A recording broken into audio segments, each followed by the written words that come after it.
What's up, guys? This is EJArendee, and I'm going to talk a little bit about Enneagram 8 personal growth. So, every Enneagram type has some kind of purpose, some sort of reason for existing. They all work together. Okay. For example, the 3s, they show people just how much you can accomplish. The 4s, they show they come up with a better way of doing something, a better way of they sort of become teachers in their own way.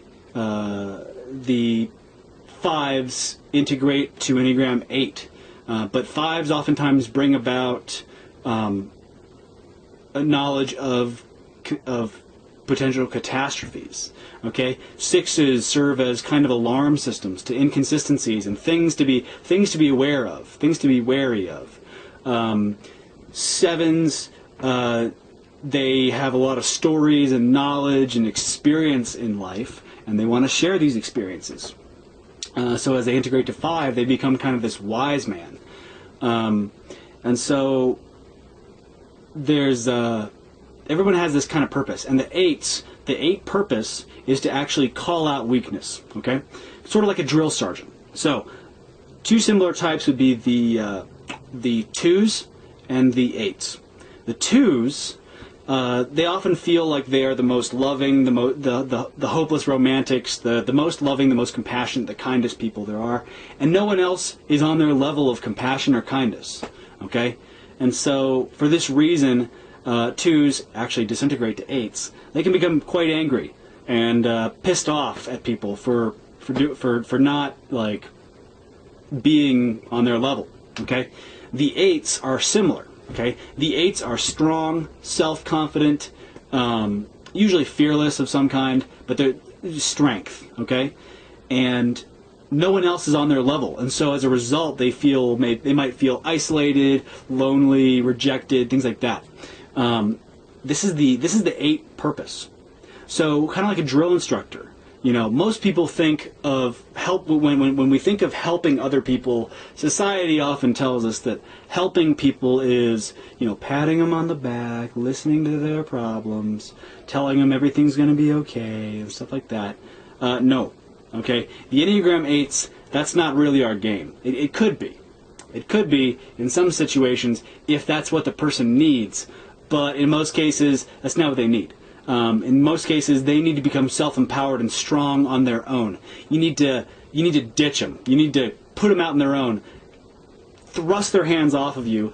Don't give them the help that they're asking for, and let them figure it out on their own. And actually, they will become strong on their own, and they'll actually be kind of like surprised and really respect you for doing that. So Enneagram 8s, a lot of them that I've spoken to feel some kind of isolation from the rest of society. One example of an unhealthy 8 or a colony of unhealthy 8s was if you've ever played Fallout 3 and you think of the Nightkin village, which is where all the super mutants go and live in the middle of the mountains, secluded from society. They've given up on other humans. They live in a society, and they're just angry and spiteful and kind of xenophobic and whatnot. That is kind of an Enneagram 8 disintegration. That is an 8 that has run away from their problems. So 8s, you know, Helen Palmer once said that though they may look indestructible or fearless or self-sufficient, they often feel helpless. So what does this mean? Well, 8s feel helpless because no one else is on their level. No one else has the strength that the 8 naturally has. So should we glorify 8s? For their strength? Yes. What kind of strength are we talking about? The ability to go out and you know, be tough? Not really. It has more to do with never giving up in life. Always seeking your full potential. Eliminating your weaknesses. When you see weakness in yourself, you eliminate it, and you don't let it get to you, okay? And you find a way to fix the problem. 8s are honest with themselves. 8s have integrity. They are willing to face themselves and they're willing to face themselves and their own problems and fix what needs to be done. That is what a healthy 8 does, okay? So, how are you helpless? If you're an 8, what way are you helpless? It's not going to be the typical way that you might expect. It's going to be something completely different. Try to figure out what that is. I know a lot of INTP 8s who they feel like they're the only people who solve problems without resorting to violence or barbarism. They ask politely, they ask nicely, and people just don't seem to be on their level of, most people are just emotional messes who they get what they want by just bullying other people, backstabbing, those kinds of things. So INTPs feel kind of left out in this respect. ENTPs, probably pretty similar, but also ENTPs tend to be much bigger achievers. Okay, they usually have a little bit of Enneagram 3 in them. They're very capable and very intelligent, and oftentimes they feel like they're far above a lot of other people in this respect.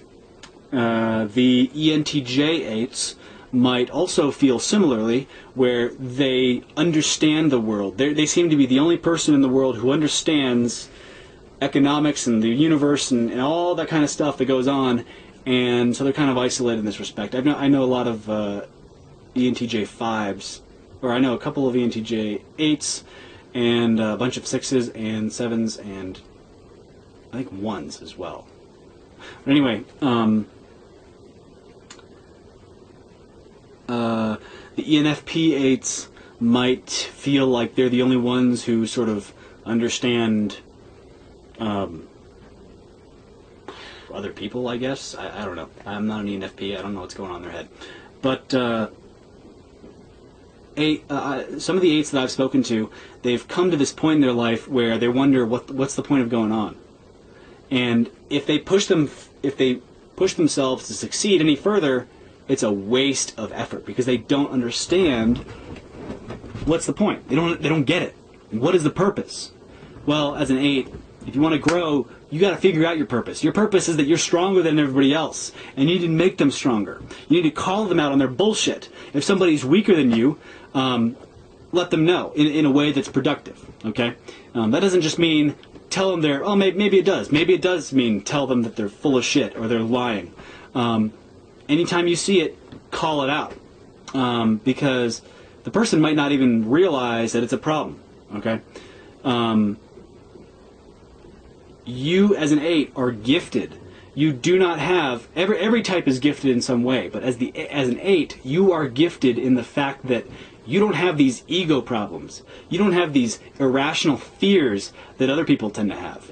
You are solid and just very genuine, and usually you probably have a sense of integrity, I hope.